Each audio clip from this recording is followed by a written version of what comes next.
우리는 각자 차이는 있지만 다소간에 비밀을 가지고 이 땅을 살아갑니다.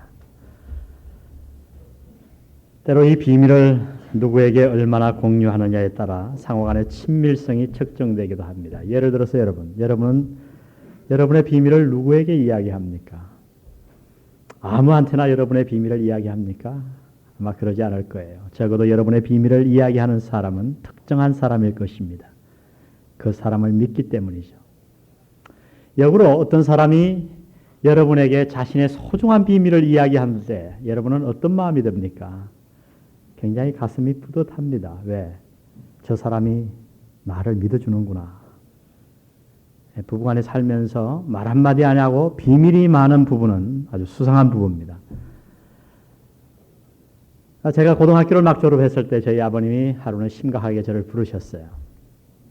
그날 좀 분위기가 틀렸는데 아주 독대를 이렇게 탁 하고 무게를 굉장히 엄숙하게 이렇게 만들어 놓고서 뭘 잔뜩 갖고 오셨더라고요. 보니까 장부였어요. 저희 아버님이 그때 사업을 하셨는데 사업이 꽤 잘 됐었거든요. 그 장부를 다 이렇게 열어 보이시면서 저에게 누구에게 받을 돈이 얼마고 이런 거 다 아주 비밀스러운 걸 저에게 다 얘기해 주셨어요. 그러더니 금고 열쇠를 자기가 항상 어디에 놓는 것도 가르쳐 주시고 금고를 열어서 그 안에 뭐가 있는가도 보여주시고 말이죠. 형님 셋이 다 목사가 되었기 때문에 물론 제가 고등학교 졸업하고 좀 아버님의 사업을 이어받기를 원하시는 것도 있었을 거예요. 그런데 제가 그 아버님의 모든 비밀스러운 것을 다 저에게 얘기할 때 제 마음에 기분이 굉장히 좋았습니다. 아버님이 날 신뢰하시는구나. 인정하시는구나. 참 기분이 괜찮았어요. 근데 오늘 본문에 보니까 하나님께서 저와 여러분에게 하나님의 비밀을 맡기셨다고 말씀하십니다. 우리 그리스도의 신분을 뭐라고 말씀하시냐면 저와 여러분은 하나님의 비밀을 맡은 자라는 거예요. 여러분 우리가 일개 한 사람의 우리의 부모님의 비밀을 맡게 될 때, 알게 될 때 우리의 가슴이 뿌듯하겠거늘 하물며 이 땅을 말씀 한마디로 지으신 하나님의 비밀을 우리가 알 뿐 아니라 그저 아는 정도가 아니라 하나님께서 저와 여러분을 어떻게 보셨는지 저와 여러분에게 비밀을 맡기셨다고 말씀합니다. 여러분 이것이 얼마나 놀라운 신분일까요? 우리는 적어도 하나님의 비밀을 맡은 자입니다. 한번 따라해 보겠습니다. 나는 하나님의 비밀을 맡은 자이다. 우리 옆 사람 보고 한번 얘기해 보세요. 당신은 하나님의 비밀을 맡은 자입니다. 해보세요. 괜찮아요? 그렇게 뭐 비밀스럽게 이야기합니까? 이런 건 공포해도 됩니다. 아멘? 하나님이 저와 여러분에게 비밀을 알려주신 정도가 아니라 하나님의 비밀을 맡기셨다면 도대체 우리는 어떻게 살아가야 할까요? 어떻게 사는 것이 하나님의 비밀을 맡은 자의 올바른 삶일까요? 오늘 사도 바울은 거기에 대해서 우리에게 몇 가지를 말씀해 주고 계십니다. 먼저 하나님의 비밀을 맡은 자가 올바로 되기 위해서는 하나님의 비밀을 경험적으로 깊이 알아야 된다고 성경은 말씀하십니다. 하나님의 비밀을 경험적으로 깊이 알아야 돼요.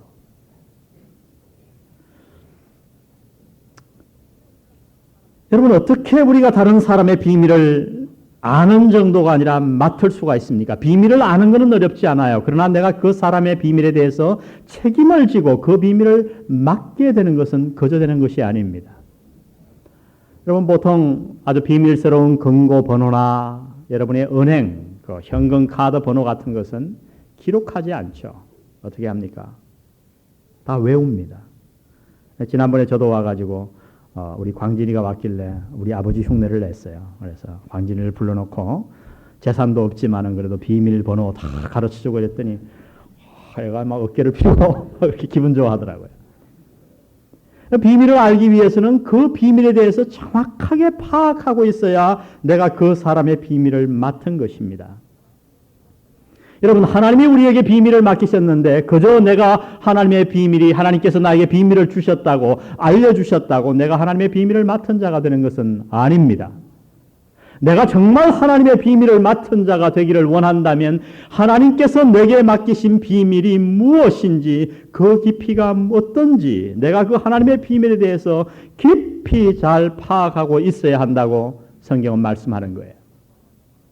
여러분 예를 들어서 오늘 3절을 보세요. 사도 바울은 뭐라고 간증합니까? 이렇게 간증합니다. 곧 무엇으로? 계시로 내게 무엇을 알게 하신 것은 비밀을 알게 하신 것은 내가 이미 대강 기록한가 같으니. 이미 대강 기록한가 같으니 이 문제가 성경 연구하는 사람들에게 문제가 돼요. 그래서 어떤 학자들은 사도 바울이 이 에베소서 외에 에베소 성도들에게 다른 편지를 보냈을 것이라고 추측합니다. 그러나 우리가 그렇게 꼭 해석하지 않아도 내가 이미 대강 기록한가 같으니 하는 것을 1장 8절로 연결시킬 수가 있습니다. 1장 8절을 가보실까요? 이는 그가 모든 지혜와 총명으로 우리에게 넘치게 하사 그 뜻의 무엇을? 비밀을 우리에게 알리셨으니. 사도 바울은 무슨 말씀을 하냐면 계시로 하나님께서 자기에게 비밀을 알리셨다고 얘기합니다. 그리고 4절을 보세요. 이것을 읽으면 그리스도의 비밀을 내가 어떻게 한 것을 깨달은 것을 너희가 알 수 있으리라. 여러분 사도 바울은 그리스도의 비밀을 하나님이 계시로 자기에게 보여주신 것을 말할 뿐 아니라 하나님이 자기에게 보여주신 그 계시의 비밀을 내가 확연하게 깨달아 알고 있었다고 성도들에게 말씀합니다. 어느 정도로 알고 있었냐면 내가 그리스도의 비밀을 깨달은 것을 나만 아는 게 아니고 너희가 정인 아니냐. 너희가 나를 다 알지 않느냐. 여러분 그리스도의 비밀에 대해서 얼마나 잘 알았으면 이렇게 자신 있게 얘기할까요? 여러분 한번 이런 질문을 해보세요. 당신은 그리스도의 비밀을 깨달은 자입니까? 여러분이 깨달았다고 자신 있게 말할 수 있을지 모르겠어요. 그러나 한번 이런 질문을 던져보세요. 여러분의 남편이, 여러분의 아내가 당신이 그리스도의 비밀을 깨달은 것을 확연하게 알 수 있습니까? 여러분의 자녀는 어떻습니까? 야, 우리 아버지 어머니는 다른 건 몰라도 그리스도의 비밀을 정말 깨달으신 분이야. 이렇게 인정할 수 있겠습니까?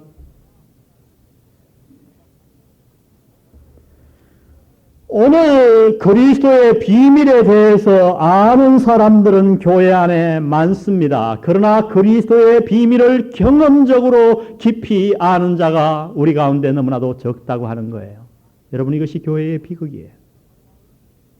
오늘 그래서 사도 바울은 그리스도의 비밀을 우리에게 강조합니다. 사실 오늘 3장 1절에서 13절은 여러분이 읽을 때에 에베소서의 문맥이 잘 이어지기가 쉬운 부분이 아닙니다. 한 가지를 아셔야 비밀이 수수께끼가 풀립니다.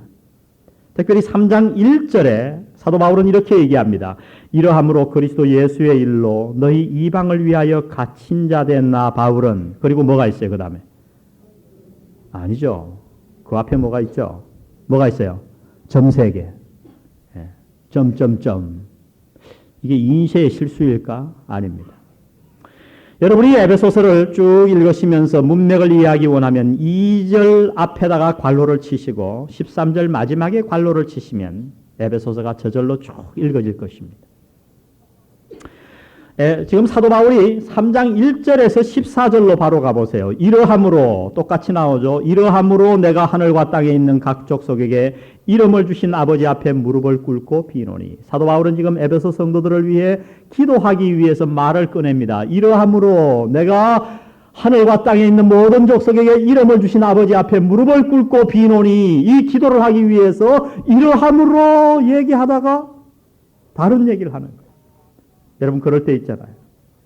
누구와 대화하다가 내가 이러한 내용을 이야기하려고 말을 꺼냈는데 이 얘기를 하기 위해서 다른 중요한 얘기를 해야 되겠다 싶으면 말을 바꾸는 거예요. 늘상 습관이 돼가지고 이 얘기하다가 3000%로 빠지고 저 얘기하다가 3000%로 빠지고 그래서 도대체 본론이 어디인지 모르는 그런 거하고는 달라요.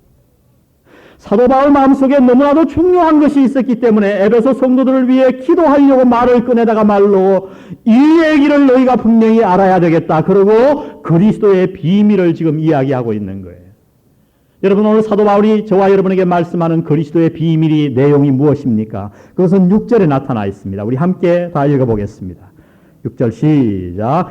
이는 이방인들이 복음으로 말미암아 그리스도 예수 안에서 함께 후사가 되고 함께 지체가 되고 함께 약속에 참여하는 자가 됨이라.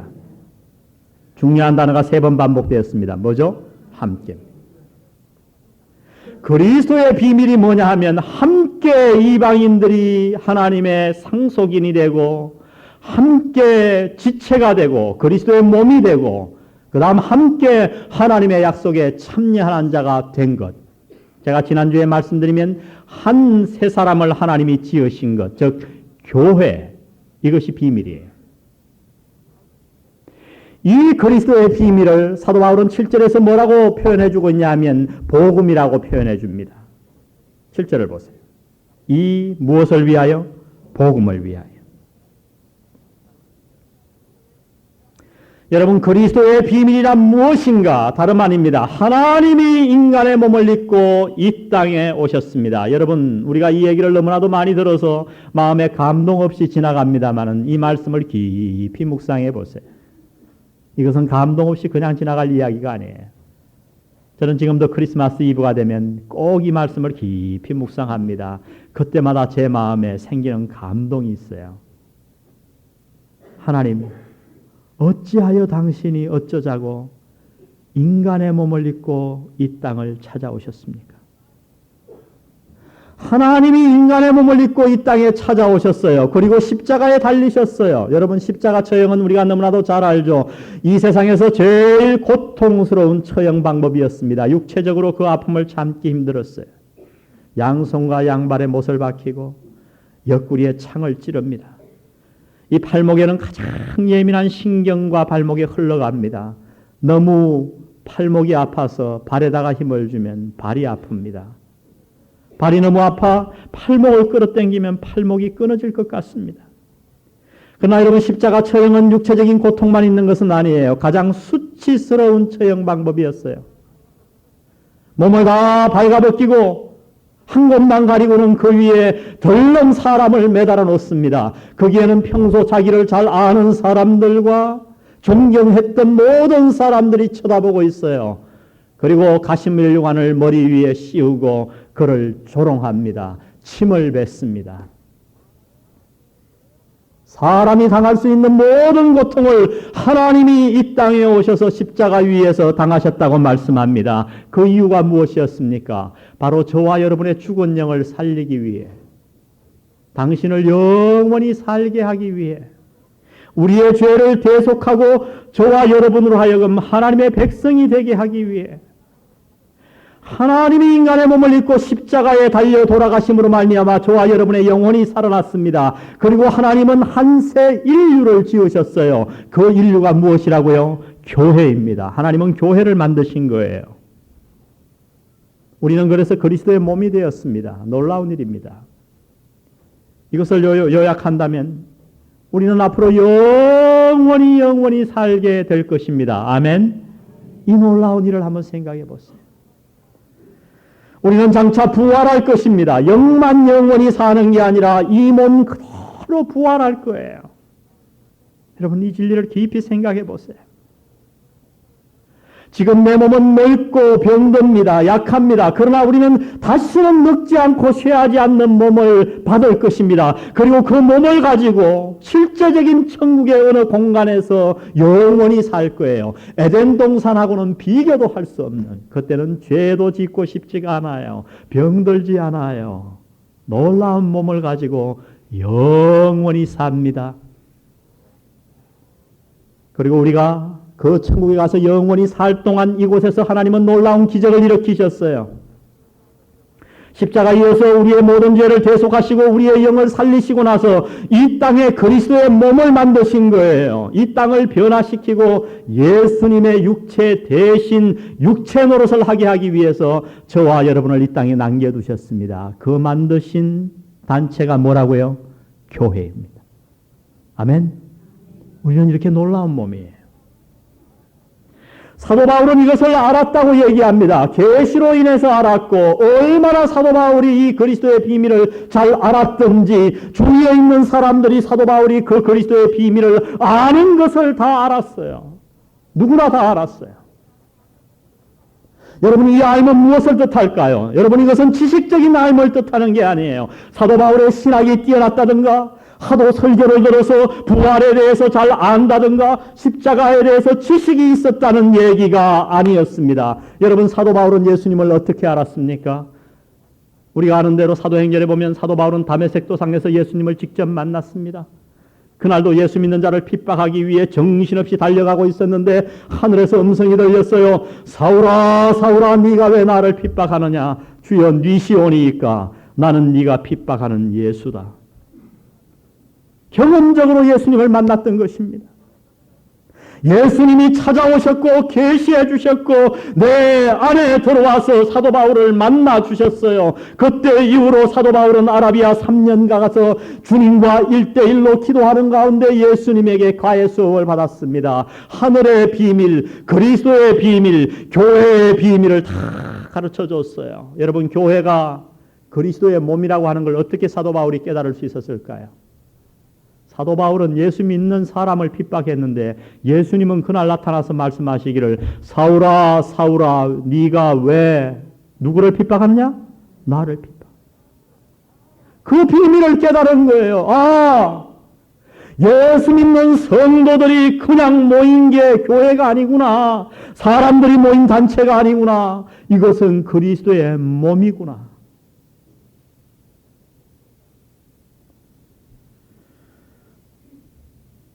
사랑하는 성도 여러분, 당신은 어떻습니까? 당신은 그리스도의 비밀을 아십니까? 지식적으로 아는 것은 아닙니까? 어릴 때부터 교회를 다녔기 때문에 십자가에 대해서 압니다. 하나님에 대해서 압니다. 그러나 성경은 뭐라고 얘기합니까? 귀신들도 하나님에 대해서는 안다고 이야기합니다. 오늘 이 삶을 얘기하는 게 아니에요. 그리스도의 비밀을 내가 맡았다는 것은 하나님의 비밀을 내가 지식적으로 안 게 아니라 체험적으로 깊이 아는 것인 줄 믿으시기 바랍니다. 여러분, 날이 가면 갈수록 그리스도의 비밀이 새로워져야 돼요. 하나님 그렇구만요. 날 구원하신 뜻이 이런 것이었구만요. 부활이 이런 것이었네요. 날마다 성령 하나님이 내 안에 거하셔서 나를 가르쳐 주십니다. 기도하는 동안에, 성경 공부하는 동안에, 말씀 듣는 동안에 하늘의 진리를 깨닫게 하십니다. 그리고 내 삶을 거룩해 하십니다. 내가 하나님 앞에 내 삶을 드립니다. 아버지, 내가 어떻게 사용되기를 원합니까? 하나님 가르쳐 주세요 하고 하나님과의 만남이 내 속에서 날마다 일어나는 삶. 사도 바울은 그것을 그리스도의 비밀을 맡은 삶의 모습이라고 소개해 줍니다. 여러분, 이렇게 그리스도를 경험적으로 깊이 알아가는 놀라운 삶이 우리 영안 교회 위에 날이 가면 갈수록 깊어주시기를 주의 이름으로 축원드립니다. 하나님의 비밀을 맡은 자가 되기 위해서는 하나님의 비밀을 경험적으로 깊이 알아가야 합니다. 두 번째, 오늘 본문이 보여주는 것은 하나님의 비밀을 삶을 통해 드러내야 한다고 말씀합니다. 이것은 한번 따라해 보겠습니다. 하나님의 비밀을 삶을 통해 드러내자.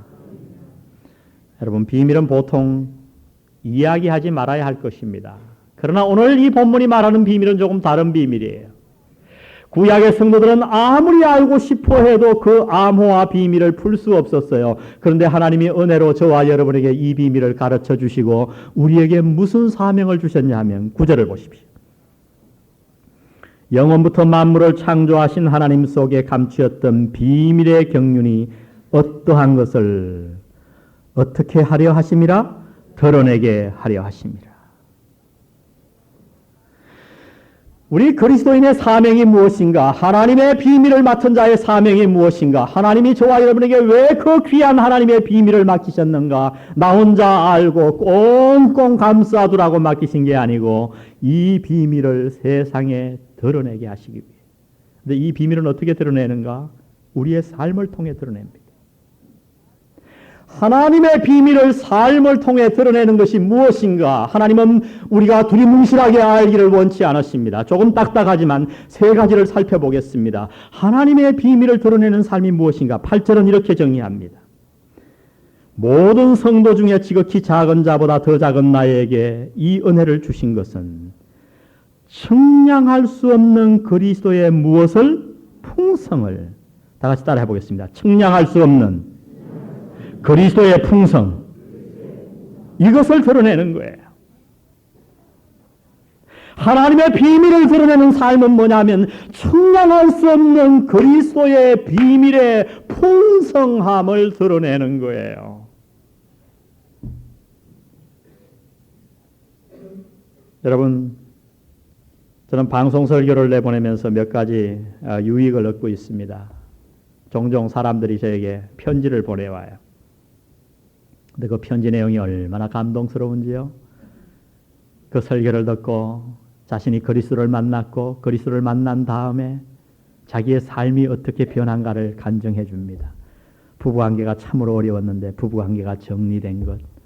또 어떤 분은 교회에 한 번도 안 나오는데 방송 설교를 1년간 들었대요. 어떤 청년인데. 그리고 그리스도를 만났다고. 고맙다고. 그리고 지난번에는 진주에서 말이죠. 토종꿀을 보내왔더라고요. 확실히 방송 설교가 유익하긴 유익하더라고요. 이름도 안 적었어요. 너무너무 감사하다고. 제가 감사 인사를 하고 싶은데 이름도 적지 않고 택배로 보내왔어요. 거기에는 진솔한 고백들이 있었습니다. 여러분, 이러한 간증을 목도하는 것이 어찌 저뿐이겠습니까? 여러분 주위를 한번 살펴보십시오. 어떤 사람은 알코올 중독에서 벗어납니다. 어떤 힘으로도 되지 않았는데 그리스도의 풍성한 능력으로 말미암아 알코올 중독에서 벗어난 자들. 어떤 사람은 도저히 함께 할 수 없는 부부관계가 회복됩니다. 어떤 사람은 평생 가슴 앓이하던 과거의 상처가 그리스도의 풍성으로 말미암아 다 치유됩니다. 어떤 자들은 과거에 지은 죄 때문에 늘 죄책감 가운데 살고 인생에 기쁨이 없었는데 십자가의 능력에서 하나님이 피를 흘리시고 내 죄를 다 사해 주신 그 사실을 믿고 그리스도가 얼마나 풍성하게 은혜를 베푸셨던지 인생의 기쁨을 다시 찾았다고 간증합니다. 여러분, 이것이 우리 주위에 있는 일들 아닙니까? 나를 자랑하는 게 아니에요. 하나님이 나와 함께 하셔서 내가 병이 나았습니다라는 걸 자랑하는 게 아닙니다. 하나님이 나와 함께 하셔서 내가 부자가 되었습니다를 자랑하는 게 아닙니다. 내 환경을 자랑하는 게 아니고 내 건강한 육체를 자랑하는 게 아니고 내 안에 임하신 그리스도의 풍성함을 드러내야 할 줄로 믿습니다. 하나님이 내 삶에 이렇게 풍성하셨어요. 나는 지금 돈이 부족하지만 그리스도가 얼마나 풍성한지 돈이 부족한 것은 아무것도 아니요. 그래서 내 인생은 이렇게 넉넉하오. 나는 지금 병들었지만 내 육신은 약하지만 그리스도의 풍성이 얼마나 대단하든지 내 약한 육신이 그리스도의 풍성을 감출 수가 없어. 그래서 나는 하나님을 지금도 간증하오. 그리스도께서 내게 임하신 그 증거, 내 갈급함을 채우시고도 남습니다. 내 어릴 때의 마음의 상처를 감싸고도 남습니다. 물질의 없음도 감추고도 남습니다. 모든 나의 부족을 채우고도 남으실 그 그리스도의 풍성함을 다른 사람들에게 삶으로, 얼굴로, 내 모든 전인격을 통해서 간증하는 것, 그것이 그리스도의 비밀을 드러내는 것인 줄 믿습니다. 무엇이 그리스도의 비밀을 드러내는 것일까요? 9절을 이렇게 얘기합니다. 다시 한번 9절을 보세요. 영원부터 만물을 창조하신 하나님 속에 감추었던 비밀의 경륜을 드러내는 것. 하나님 속에 감추었던 비밀의 경륜을 드러내는 것. 여러분, 우리가 신앙생활을 하면 할수록 뭔지 아세요? 하나님의 비밀을 알게 돼요. 할렐루야. 부부관계, 연애 해보면 말이죠. 연애를 안 해본 분들은 잘 모를 거예요. 연애를 하게 되면 하루 12시간을 같이 있고 밤 10시에 헤어져서도 돌아와서 또 뭐 합니까? 또 전화해요. 그래서 아이들이 연애에 빠지면 집에 전화요금이 올라갑니다. 전화요금. 미국에서는 아예 청소년이 되면 아이들이 연애를 시작하고 이렇게 친구들이 생기기 시작하면 어떻게 하냐면 전화기를 따로 한 대 놔줘요. 왜 그러냐면 집에 맨날 전화하면 통화 중이거든. 통화가 안 돼요. 그 왜 그런지 아세요, 여러분? 자꾸 알고 싶은 거예요. 여러분, 옛날 처음 여러분의 배우자를 만났을 때 생각해 보세요. 다 다 알고 싶죠. 그의 생각이 뭔지, 좋아하는 음식이 뭔지, 몸이 어떻게 생겼는지. 보기만 봐도 가슴이 울렁거려요. 왜? 날마다 만나면 새로운 것을 알게 되니까. 근데 한 10년쯤 살게 되면 어떡합니까? 그거 알아 뭐해? 머리를 벗고 오든 지지고 오든 관심도 안 둡니다. 그러니까 문제가 되는 거예요, 여러분. 날마다 깊이 알아가는 거예요. 여러분, 신앙생활이란 이런 거예요. 그리스도의 비밀을 어떻게 드러낼 수 있는가? 하나님 속에 감추었던 비밀의 경륜을 알아가는 거예요. 할렐루야. 여러분, 날마다 신앙생활은 새로운 겁니다. 날마다 예배드려도 예배는 새로운 거예요. 날마다 기도해도 기도 시간은 지루하지 않아요. 왜 그래요? 하나님을 우리가 알아가기 때문에 그래요. 하나님을 알아가기 때문에. 우리가 하나님을 날마다 깊이 알아갈 때에 내 속에서 하나님의 비밀이 드러나게 되는 거예요. 마지막으로 10절에 하나님의 비밀을 어떻게 드러내는가 이렇게 이야기하십니다. 이는 이제 교회로 말미암아 하늘에서 정사와 권세들에게 하나님의 각종 지혜를 알게 하려 하심이라. 이 정사와 권세는 영의 세계입니다. 마귀와 사탄과 이 정사와 권세들에게. 근데 하나님의 비밀을 드러내는 게 뭐냐 하면 그 어두운 세력들, 영의 마귀와 사탄들에게 하나님의 각종 지혜를 알리는 겁니다. 예를 들면 이런 겁니다. 마귀가 내 약점을 너무너무 잘 알아요. 박정건이는 이렇게 하면 탁 넘어지더라. 그래가지고 그날도 자신 있게 마귀가 찾아왔어요. 근데 이게 안 통하는 거예요. 너무너무 방어를 잘하는 거예요, 내가. 왜 그런가? 저게 갑자기 어떻게 된 건가? 내 무기가 약해졌나 하고 내 무기를 딱 보니까 마귀의 무기는 그대로예요. 근데 이게 왜 안 통할까 하고 보니까 그 안에 뭐가 있냐면 하나님의 지혜가 있는 거예요. 저 안에 하나님의 지혜가 있구나. 그래서 내 공격을 방어했구나. 할렐루야. 여러분, 이것이 그리스도의 비밀을 드러내는 거예요. 안 믿는 사람들이 보면 불가사의하다라는 말을 여러분의 삶을 향해서 얘기해야 돼요. 저 정도 되면 분명히 좌절하고, 저 정도 되면 분명히 신앙생활을 그만두든지, 저 정도 되면 화를 내든지 해야 되는데 어찌하여 일반 사람들이 생각하는 상식과 다른 반응을 하는가? 하나님의 각종 지혜를 우리들을 공격하는 사탄들이 날마다 알게 되는 것, 그것이 하나님의 비밀을 이 땅에 드러내는 것인 줄 믿습니다. 그러면 도대체 여러분, 우리가 어떻게 하나님의 비밀을 내 생활 속에서 깊이 알고 하나님의 비밀을 내 삶을 통해 확연하게 드러내게 할 수 있을까요? 저는 마지막으로 한 가지 그 방법을 여러분에게 오늘 본문에서 말씀드리고 제 말씀을 마치려고 합니다. 먼저 우리가 하나님의 비밀을 이 세상에 알리고 깊이 경험하기 위해서는 한 가지 해야 할 것이 있는데, 그게 뭐냐면 하나님의 안목으로 내 환경을 바라보아야 합니다. 따라해 보겠습니다. 하나님의 안목으로 내 환경을 바라보자. 1절에서 사도 바울은 놀라운 고백을 합니다. 1절을 보십시오. 이러함으로 그리스도 예수의 일로 너희 이방을 위하여 갇힌 자 된 나 바울은, 한국말은 이렇게밖에 번역할 수 없습니다만은 이 말을 헬라어에서는 뭐라고 얘기하냐면 그리스도 예수의 죄수된 나 바울은. 4장 1절에서는 뭐라고 얘기합니까? 4장 1절, 그러므로 주 안에서 갇힌 내가 너희를 권하노니. 이 말은 뭐냐면 예수의 죄수된 나 바울은. 여러분, 사실 이 말씀은 굉장히 우리가 주의해 보아야 할 단어입니다. 문구입니다. 왜 그렇습니까? 사실 사도 바울이 누구의 죄수예요? 로마의 죄수였습니다. 로마 정부의 죄수였어요. 사도 바울이 가이사랴에서 3년간 옥살이를 하고 로마에 가서 또 옥살이한 이유를 여러분은 사도행전을 통해서 잘 알 수 있을 것입니다. 유대인들이 그를 고소했어요.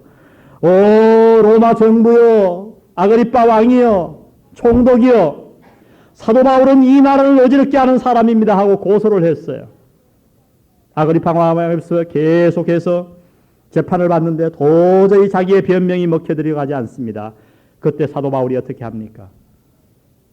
내가 황제에게, 가이사에게 호소하노라. 여러분, 그 당시 로마 시민권자를 가진 자들에게 특권이 하나 있었는데 그 중에 가장 귀한 특권이 뭐냐 하면 어떤 억울한 일을 당할 때 내가 가이사에게 호소하노라 하는 호소의 특권이 있었습니다. 로마 시민권을 가진 자가 가이사에게 호소를 하게 되면 반드시 어느 지역에서 억울한 일을 당했더라도 로마로 압송해가 와가지고 그거를 반드시 황제가 직접 신문해야 돼요. 여러분, 그래서 이 사도 바울은 로마의 죄수로 붙들려 갔음에도 불구하고 자기가 그리스도의 죄수라고 얘기합니다. 여러분, 이 해석이 인생에서 중요한 줄로 믿습니다. 인생은 어떤 면에서 해석입니다. 내게 다가오는 일들을 내가 어떻게 해석하느냐에 따라 우리 인생의 승패가 달려있는 거예요. 사실 여러분, 보통 평범한 안목으로 보면 바울과 같이 억울한 사람이 어디 있었겠습니까? 바울에게는 소원이 하나 있었습니다. 그것은 복음 전하는 거였어요. 특별히 두 장소에서 사도 바울은 복음을 전하기를 원했습니다. 첫 번째는 예루살렘이요, 그 다음엔 로마였어요. 그래서 그가 복음을 전하기 위해 예루살렘으로 가는데 성령께서 그에게 계시해 주셨습니다. 바울아, 네가 예루살렘에 가면 빌리그레암 전도대회를 하듯이 사람들이 구름대와 같이 너의 설교를 들으려고 모여오는 게 아니다. 너는 예루살렘에 가면 고난을 받을 거야. 오직 성령이 각성해서 내게 증거하여 가라사대 환난과 결박이 나를 기다린다 하시나 주 예수께 받은 사명 곧 은혜의 복음을 증거하는 일을 마치려 하면은 나의 생명을 조금도 아끼지 아니하노라. 할렐루야. 그는 알았어요. 어떤 기도 많이 하는 사람들은 사도 바울 앞에 와가지고 손수건을 가지고 자기의 손목을 묶고 보여주었습니다. 바울이여, 당신이 예루살렘에 가면 이렇게 체포될 거요. 그럼에도 불구하고 사도 바울은 예루살렘으로 향해 걸어갔습니다. 그리고 그는 체포됩니다. 그는 로마에 가서 복음 전하기를 원했습니다. 그런데 그가 전도자의 신분으로 로마에 간 게 아니고 사도행전을 보면 죄수의 신분으로 로마에 가 로마 감옥에 갇힌 거예요. 여러분, 이 얼마나 원망할 일입니까? 아마 저 같으면 감옥에서 이렇게 했을 것 같아요. 하나님, 정말 해도 너무하십니다. 내가 내 잘 먹고 살자고 이 짓 합니까? 복음 전하려고 예루살렘하고 로마 가겠다고 그랬는데 아예 안 보내시든지 마음에 안 들면. 보내긴 보내는데 죄수의 몸으로 감옥에 가둬놓는 게 뭡니까? 하나님, 나 복음 목사 안 할랍니다 하고 그냥 저 같으면 덜머쳤을 거예요. 여러분, 이것이 중요합니다. 그는 분명히 로마의 죄수였습니다. 유대인의 죄수였습니다. 그러나 여러분, 바울은 뭐라고 얘기합니까? 자신을 향하여 고백하기를 나는 유대인의 죄수가 된 것도 아니요, 로마의 죄수로 로마에 와 있는 것도 아니요, 그리스도 예수의 죄수라고 간증하였습니다. 여러분, 이 해석이 중요해요. 이 눈이 중요해요. 사랑하는 성도 여러분, 인생은, 제가 볼 때 인생은요, 오케스트라입니다. 인생은 멜로디가 아니에요. 단순한 멜로디가 아니에요. 누구라서 인생을 그렇게 간단하게 얘기하겠습니까? 여러분, 인생이 얼마나 복잡합니까? 오케스트라 음악을 들으면 뭐가 좋죠? 여러 개가 확 나와서 좋은가요? 저는 음악을 잘 모르지만 기가 발달되면 발달될수록 오케스트라 음악을 듣는 것을 즐긴다고 합니다. 왜 그래요? 우리는 보통 오케스트라 어떤 음악이 나오면 하나의 멜로디밖에 못 들어요. 그런데 기가 밝은 사람은 다 들어요. 아무리 약하게, 명지휘자는 약하게 작게 연주를 해도 그 소리를 다 들어요. 그가 게으름을 피우면 지적해줘요. 그리고 그가 연주를 잘하면 그것을 듣고 은혜를 받아요. 여러분, 인생은 오케스트라와 같은 거예요. 사도 바울이 어떻게 로마의 죄수의 몸으로 갇혀 있으면서 나는 그리스도의 죄수라고 감히 그렇게 이야기할 수 있었습니까? 그 이유는 사도 바울은 이 인생을 멜로디 하나로 보지 아니하고 자기의 인생의 눈에 보이는 것만 보지 아니하고 겉으로 드러난 인생의 환경만 본 것이 아니고 그 고난과 어려움 뒤에 잔잔하게 들려오는 하나님의 아름다운 연주를 들었기 때문인 줄 믿습니다. 여러분, 이것이 중요해요. 하나님의 안목으로 자신의 인생을 본 거예요. 여러분, 하나님의 안목으로 돌아가서 한번 하나님이 연주하는 그 사도 바울의 인생을, 그 고난을 통해 연주한 하나님의 연주를 우리가 한번 성경을 통해서 들어볼까요? 어떤 내용일까요? 보통 보면 저주받은 인생이에요. 왜? 복음 전하겠다고 선교사로 헌신해가지고 막 기도해달라고 그래놓고 딱 그냥 갔는데, 키르기스탄 갔더니 가가지고는 그냥 감옥에서 서영산 선교사님이 계속 썩고 있는 거예요. 선교도 못하고. 그러면요, 우리가 보면 아이고, 참 우리 기도가 뭐가 잘못됐던지, 저 선교사 마음이 뭐가 잘못됐던지 이렇게 얘기할 겁니다. 그러나 여러분, 한번 사도 바울의 그 이면의 겉모습이 아닌 하나님이 조용히 연주하시는 다른 악기의 소리를 들어보십시오. 우리가 사도행전에 보면 유대인들이 얼마나 사도 바울을 죽이려고 애썼는지 모르는데요. 그 중에 특별히 42여 명이 특공대로 결사대로 뭉쳤어요. 그래서 뭐라고 그러냐면, 우리가 사도 바울을 죽이기 전에는 먹지도 않고 자지도 아니하리라. 그리고 매복해서 사도 바울이 가이사랴 지방으로 로마로 가는 길목을 지키고 있었습니다. 여러분, 만일 사도 바울이 죄수의 신분으로 가지 아니하고 그냥 덥석 예루살렘을 거쳐 로마로 갔다면 그는 절대로 로마에 도착하지 못했을 거예요. 그는 중간에서 죽었을 거예요. 근데 그 40여 명이 매복해서 기다리는 것을 알고 누군가 그것을 천부장에게 얘기해 줍니다. 이 천부장은 로마 시민권을 돈 주고 산 사람이었어요. 사도 바울은 태어날 때부터 로마 시민권자였어요. 가이사에게 호소한 사람을 호송하다가 그 죄수가 어떤 이유에서든 죽게 되면 천부장은 자기의 목을 내놔야 되는 거예요. 그래서 어떻게 했습니까? 사도행전 20장, 22장에 보면 천부장이 군사를 동원해서 죄수된 사도 바울을 호위해서 가이사랴로 옮깁니다. 근데 몇 명을 동원한지 아세요? 보병 200명, 마병 70명, 창을 든 군인 200명, 합계 몇 명이다? 잘 안 나오는만요, 역시. 요새 덧셈에 약합니다, 요새 사람들이. 200명, 70명이니까 몇 명이요? 470명. 통과하신 것을 축하드립니다. 여러분, 로마의 정예부대 470명을 사도 바울이 돈 주고 산다 한들 어떻게 살 수 있었겠습니까? 그것뿐 아니에요. 사도 바울의 목숨을 지켜야 되기 때문에 470명의 군사를 호위할 뿐만 아니라 그를 안전하게 모시기 위해서 마차에다 태워서 다 방비한 다음에 가이사랴까지 옮겼습니다. 그리고 훗날 사도 바울은 로마에 도착합니다. 로마에 도착해 보니 어떤 일이 있어요?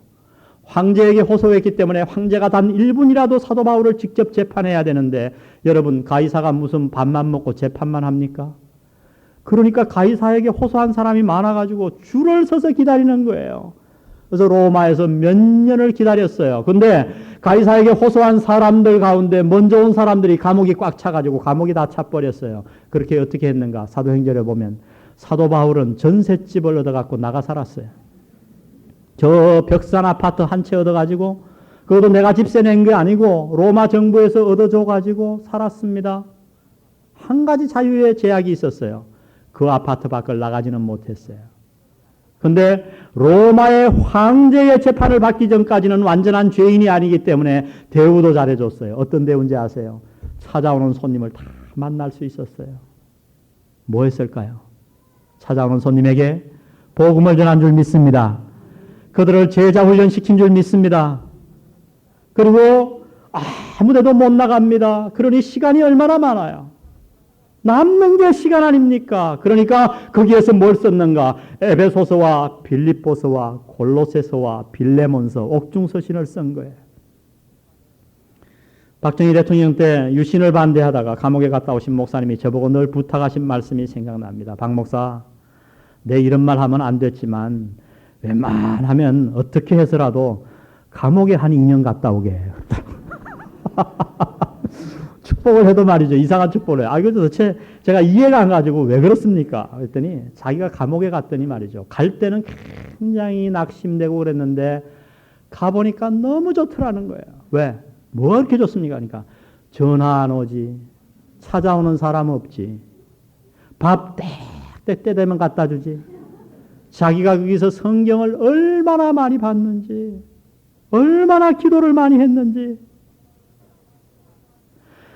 여러분, 사도 바울은 가이사에게 호소한 죄인이었기 때문에 특별한 사람들이 지켰습니다. 비록 전세지이지만 파견 나가서 지켰어요. 오늘날로 말하면 청와대 경호실에 있는 아주 정예요원들이 지켰단 말이에요. 왜? 수백 명이 지킬 것을 경호원 몇 명이 지키면 그들을 공격 못했어요. 왜냐하면 그들의 솜씨가 뛰어나서가 아니라 경호원이 지키는, 청와대 경호원이 지키는 그 사람을 해꾸지했다가는 그 단체는 멸망시켰거든요, 로마가. 경호원들이 어떻게 했는가? 하루 4명씩 3교대로 날마다 벽산 아파트에 찾아와 가지고 지킵니다. 처음에는 와서 군기 좀 잡았겠죠. 점잖게 너는 죄수고 나는 경호원이야. 깍듯이 모셔라. 그것도 여러분 하루 이틀이지. 하루 가고 이틀 가고 사흘 가고. 경호원과 친해진 줄 믿으시기 바랍니다. 당신은 왜 여기에 왔어? 그를 만나러 오는 사람들을 봅니다. 그래서 사도 바울이 그 가이사의 황제 경호원들에게 복음을 전했어요. 나중에 사도 바울 서신에 보면 뭐라 그러는지 아세요? 가이사의 집에 있는 자들에게 문안하라. 그들이 예수 믿어 로마 가사 300년이 지나기 전에 로마의 국교가 기독교가 된 줄 믿으시기 바랍니다. 여러분, 이것이 하나님의 연주 방법이었어요. 우리의 인생도 마찬가지. 왜 많은 사람들이 실망합니까? 왜 많은 사람들이 주저앉습니까? 이유는 하나입니다. 하나님의 안목이 아닌 내 육신의 안목으로 내 삶을 바라보기 때문에 그래요. 구원은 받았는데 여전히 내 삶을 바라보는 눈이 예수 믿지 않는 사람과 똑같습니다. 하나님이 나를 부르시기 전에 죽었던 눈으로 내 삶을 바라봅니다. 병이 오면 낙심하고 병이 나오면 할렐루야 하고 사업이 잘 되면 얼굴이 환해지고 사업이 안 되면 그저 낙심합니다. 구원받지 않았을 때의 눈으로 우리의 삶을 그대로 쳐다보기 때문에 그래요. 그러나 사도 바울은 그렇게 보지 않았습니다. 로마의 감옥에 갇혀 있으면서도 그리스도 예수의 죄수된 나 바울은 하나님의 안목으로 여러분의 인생을 바라보시기를 주의 이름으로 축원드립니다. 하나님이 배후에 그 모든 고난과 어려움을 통해서 연주하는 하나님의 아름다운 연주 소리를 듣게 되기를 주의 이름으로 부탁드립니다. 우리가 이렇게 하나님의 안목으로 내 환경과 인생을 바라볼 때 우리는 이 땅에 그리스도의 비밀을 드러내게 됩니다. 사도 바울은 고린도후서에서 이렇게 간증했습니다.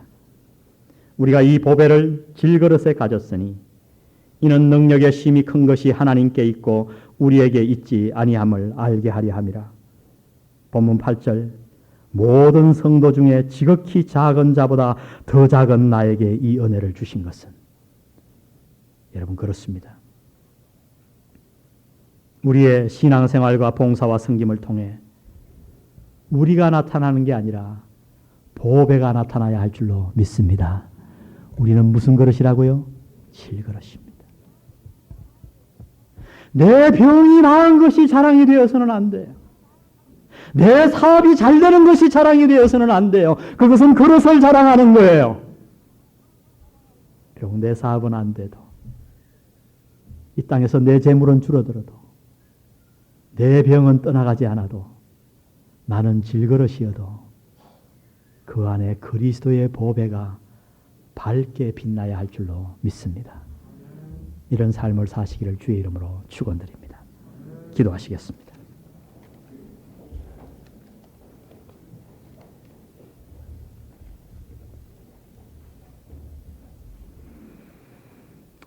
우리 몇 가지 기도 제목을 여러분 앞에 드립니다. 사랑하는 성도 여러분, 조용히 기도하는 가운데 당신은 하나님의 비밀을 경험적으로 날마다 알아가고 계십니까?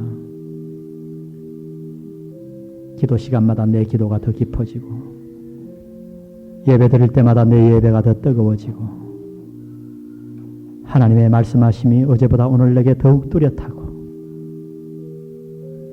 그것이 그리스도의 비밀을 맡은 자의 모습입니다. 당신 주위의 사람들은 당신이 그리스도의 비밀을 가진 것을 확인하고 있으신가요? 하나님의 안목을 가지십시오. 왜 원망합니까? 왜 짜증냅니까? 왜 낙심합니까? 내 환경이 어려워서가 아니라 우리의 눈이 잘못되었기 때문입니다. 환경으로 말하면 사도 바울과 같이 어려운 환경을 가진 자가 그 어디 있었겠습니까? 원망으로 말하면, 억울함으로 말한다면 사도 바울같이 더 억울한 자가 어디에 있었겠습니까? 그러나 그는 그 가운데서도 찬양했습니다. 하나님의 안목으로 자기 인생을 보았기 때문입니다. 모든 성도 중에 가장 작은 자보다 더 작은 나에게 이 은혜를 주신 하나님의 보배로운 은혜를 보았기 때문입니다. 아버지, 내 삶 사는 동안 우리가 이 보배를 질그릇에 가졌으니 내 삶을 통해, 내 신앙생활을 통해 그리스도가 높아지기를 원합니다. 하나님, 날 도와주세요. 우리 한 2, 3분간 기도로 주님 앞에 나아가겠습니다. 기도하십시다. 아버지 하나님, 오늘 이 말씀을 주 앞에 받았습니다.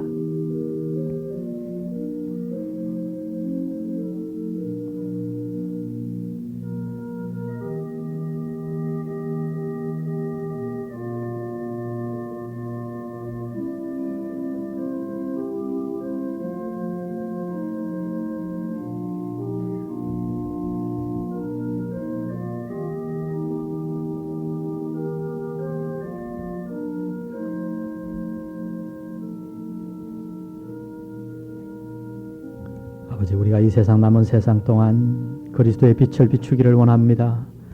우리의 말이 아니라 우리의 삶 속에서 하나님의 빛을. 우리의 몸은 후패하나 우리의 속은 날로 새롭도다. 주님, 이 세상의 풍파가 잔잔케 되는 것만이 축복이 아니고 이 세상의 풍파가 그대로 있을 때에도 내가 그 풍파를 이기는 것이 더 큰 영광이요 하나님께 축복이 됨을 저희들이 깨닫기를 원합니다. 주님, 그렇게 하나님의 비밀을 드러내는 자로 저희를 사용하여 주옵소서. 오늘 간절한 마음으로 하나님의 진리 등대 길이 길이 빛나니 우리 이 찬양을 주님 앞에 드리겠습니다.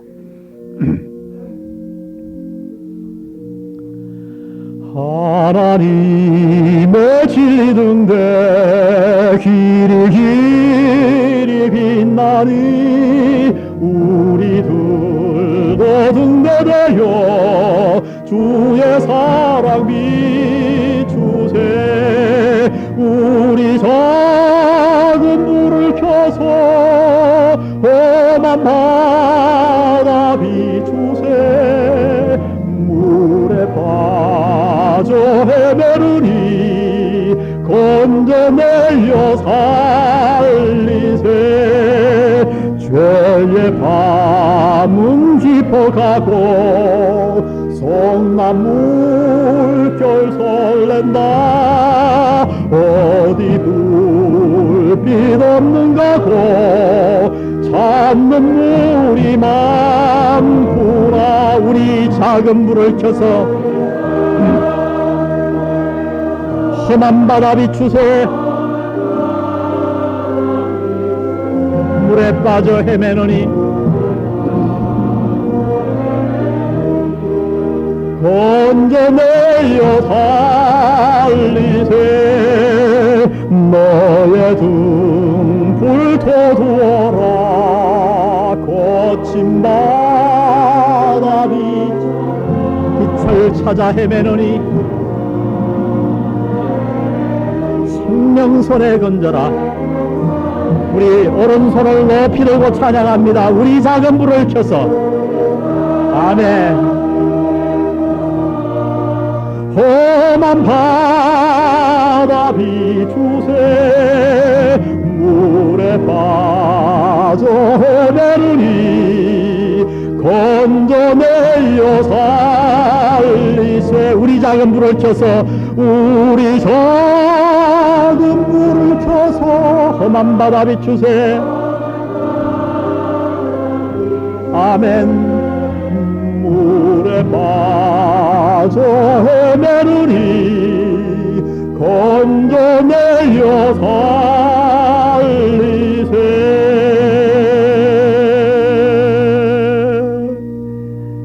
아버지 하나님, 아무리 알고 싶어도 알 수 없던 이 하나님의 비밀을 웬 은혜로 저희들에게 가르쳐 주셨습니까?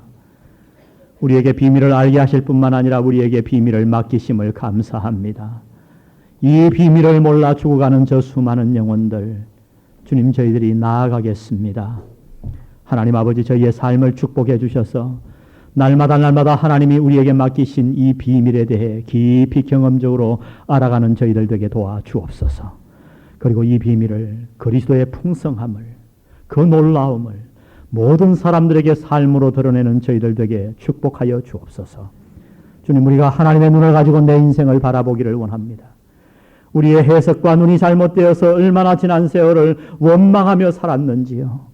구원받기 전 내 육신이, 내 영혼이 거듭나기 전에 눈으로 여전히 나를 쳐다보는 습성을 주님 없이 해주시고, 오늘 이후 내 인생을 향해 놀랍게 나를 연주하시는 하나님의 그 아름다운 세미한 연주 소리를 들을 수 있도록 인도해 주옵소서.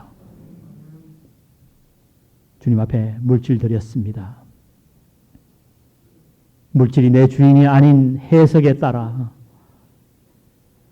내가 10의 1조를 드리고 더 많은 것을 주님에게 드려도 내 삶이 여전히 드리지 않는 자보다 더 풍족하게 될 줄을 믿는 믿음과 해석으로, 또 이 물질이 이 땅에서 다 없어질 물질이지만 내가 하나님 앞에 드릴 때 이 물질이 하늘 창고에 쓰여짐을 믿는 믿음으로, 안목으로 이 헌금 드렸습니다.